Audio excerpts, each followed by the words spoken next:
Welcome to Zoom In, Zoom Out, your global look at news from Taiwan. I'm Betty Chen.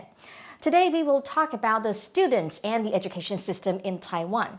Students in Taiwan usually scores very highly in mathematics and natural sciences compared to students from other countries. That's according to the Organization for Economic Cooperation and Development, or OECD. But this performance is accompanied by a noted rise in student mental health crises, with more students reporting experiences of stress and anxiety. Today, to discuss the different possibilities of education in Taiwan, we are joined by Ms. Kate Hsu, founder of Design for Change Taiwan. So DFC, Design for Change, is a global network of educators that focuses on empowering children to think outside of the classroom. Kate, welcome to the show. Hi, Betty. Hi, everybody. Yes. Before we talk about your work, let's zoom out a bit. We take a look at the overall education landscape in Taiwan. How do you describe the education style here in Taiwan? Okay, so one thing that hasn't changed since I was a student until now is the assessment system that is focusing solely on the academic achievements of students. And while I'm not saying that tests aren't like all bad, but we shouldn't focus on or rely on solely about the academic results to define the students' growth and performances throughout their life as a student. You know, students and parents and teachers, sometimes everyone together, we have this idea that if we have higher scores, it means that we have higher chance to succeed in life. It's less likely to become a loser, less likely to fail. But then this, I would describe this as a pandemic, because the culture or this feeling that we have is that students and teachers, they're both afraid to fail, and they're both afraid to try new things, because trying new things means that you might fail, and this will result in the students losing appetite in learning, losing motivation in discovering new things. Right. That's such a pity. We understand that sometimes the students in Taiwan, like what you said, they're afraid of trying, they're afraid of failures. And how does that impact the student? Okay, well, I would like to quote this again from OECD, this assessment. It's called the Program for International Student Assessment, PISA, and it's a global assessment that measures 15-year-olds' ability to use their reading, mathematics, and science knowledge and skills to meet real-life challenges. And in PISA, the results in 2018, the Taiwanese students actually outperformed the world in many areas, such as science, but there's one dimension that is not academic. But Taiwanese students had the highest scores.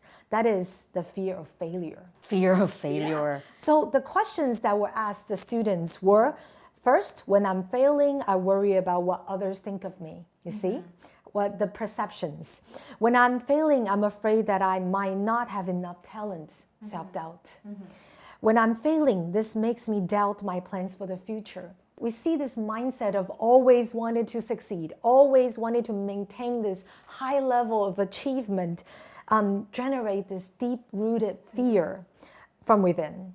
So we generally see two types of reactions from students. One is that students, they become this highly competitive, always study for me. Yeah, I'm the best. I'm the best. And then I'm always studying because I want good grades, and I only want good grades, and I study. Nothing else matters. Yeah. So, and I study for the grades. The second group of students is that they give up altogether. So, like I said, no appetite, because when you're studying, doesn't really reflect. And well, if you tried hard enough, but you never get good grades, then yeah, you probably will lose all the motivation and give up altogether. That's what we're seeing here. Talking about motivation, also the fear of failure, I think that affects not just the students, but also probably teachers and parents. How have their, say, mentality changed, or are they're the same in your observation? Well, I think gradually, of course, over the decades, parents and teachers are seeing, I would say, horrible stories, such as students wanted to end their lives because, they wanted to give up. Whether they are escaping into the digital world or they are really just logging off from the real world. Okay, so both are horrible stories, and I think parents and teachers are wanting to are trying to make a difference. And but the society, I think, is still generally having this high pressure over, and then having this high connection between grades and your future.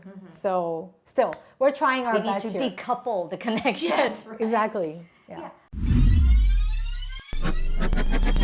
Now, I'm really eager to hear about your personal experience, so let's zoom in on you. I understand that originally you went to a very good university and you got a very good teaching job in one of the best high schools in Taiwan, but then you quit your job and become the founder of this organization. What happened? What happened?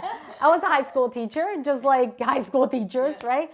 I think what happened was there's this tragedy that happened to my student. One of my students was saying how his friend was,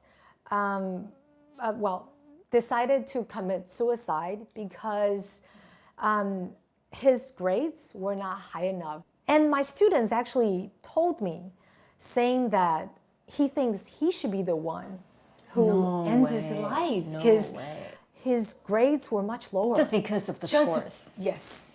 So I was in shock, actually, and I was very sad because I didn't set out to be a teacher that wants my students to view grades as everything. But it still happened. I didn't know what happened. Of course, it was devastating for me. And I know I couldn't be the only teacher in the world that wanted to change this. So I started to look for solutions, and I found Kiran Sethi, who's the founder of Design for Change in India, right? So I watched her TED Talk, and I was so inspired by her. So I started doing and implementing FITS in my class, and all of my students loved it. Tell us, what is this organization? What does DFC do? Okay, so DFC promotes this idea globally. Okay, it's called FITS, Feel, Imagine, Do, and Share. And it's based on design thinking. So feel, we ask the students to feel what bothers them, what problems that they feel, and then imagine what could we do to solve them? What's the best case scenario if the problem goes away? And then have a plan, go out and do it, okay? And then share your journey. Whether you successfully tackle the problem or that you failed, it's fine. So the stories of change is actually what you have learned along the way. So we're seeing students feeling really, really confident about themselves because during the process they have being able to apply what they have learned in school, and they have gained their motivation to learn, right? Because they have successfully applied what they have learned. And also, during the process of little sense of achievements, they're able to gain the confidence of learning and of learning new things. And in the process, they have learned to say, I can try new things. I can learn new things. And I think this goes really well with the fundamental philosophy of DFC, which is every child can. We believe that they can. I have participated in some of the DFC projects, and that's really fun. Tell us what are some of the most impressive or interesting projects in your opinion? Okay, so I have to talk about the story that we're bringing to Dubai, to the Be the Change celebration, the global conference that every year we participate in. Yeah. So this story is coming out from the 151 stories of change that we gather from Taiwan this year. And this particular story is from Taichung Jiangong Elementary School. These students, they actually spent 10 years trying to, yes. Wow. So they pass on the torch every single year for the students to really guard the historical sites near their school. So Due to the fast urbanizations, Taichung City, the students have found that a lot of historical sites are either being demolished or just simply being forgotten. But they wanted to protect one of the historical sites that is nearly 100 years old. It's called Zhaoanho, near their school. And so what they have done, they took actions. Over the years, the students have collected information, interviewed the building's owners, visited city councilors, created a tourism map of the area around the sites, and developed creative products to sell and make profits to donate to the projects to preserve the site. And in the end, their efforts have successfully led to Zhaoanho's being designated as the municipal heritage site. That's wonderful. Yeah, that's wonderful. And this year, they have done something really cool. It's called the Sustainable Hometown Treasure Hunt. Yeah. So it's a series of games and activities. And to bring in more people. Exactly. They wanted to make sure that the local citizens also know more about Zhaoanho. The one thing I found was the highlight. They also engaged with internationally with students from around the world. For example, they have interacted with students from India to learn from them, to say, hey, what did you do to preserve Taj Mahal?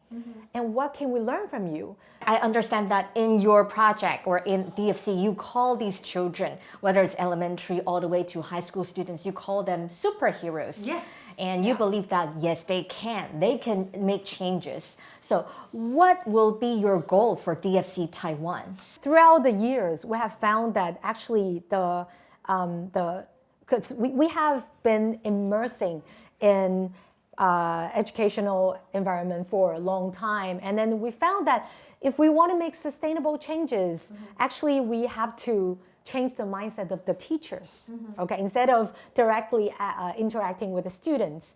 And DFC Taiwan wants to play the role to form the Asia-Pacific circle that we can bring our teachers' know-how and their knowledge to share with the teachers that have similar educational context. How do we all together eliminate the high academic pressure that all of our students are facing? And how do we make our education environment better together? Yeah, so that's our DFC Taiwan's role in the end. So because we wanted to do that, so 5 years ago, we started to do 2 projects. One of them is called the C Teacher Program. We offer various fits, tools, and lesson plans for teachers, and we have certified, since then, 43 C teachers, okay? And yeah, around in Taiwan, especially in the second project, which is the I Can School Incubation Program. DFC Taiwan team, along with these C teachers, we dive into these schools for 1.5 years and up to 2 years, to tailor-made a curriculum just for that particular school. So all the students in that school will go through DFC, go through the FITS process. And right now we have 10 ICANN schools in Taiwan. So we're very grateful, and we're really happy that if DFC Taiwan could be the hub, we could share more knowledge and skills that that the Taiwan educators have. Thank you so much. I can definitely feel your passion, and it's not just about providing the opportunity for students, but also, just like what you said, it's an incubation for the teachers, and also we invite the parents to participate. Yes. Thank you so much, Kate. That's all the time we have for today. Thank you so Betty. So that's all the time we have for today. Thank you for watching Zoom In, Zoom Out. If you would like to watch more stories from TaiwanPlus News, feel free to visit our social media. Take care and see you next time. Thank you.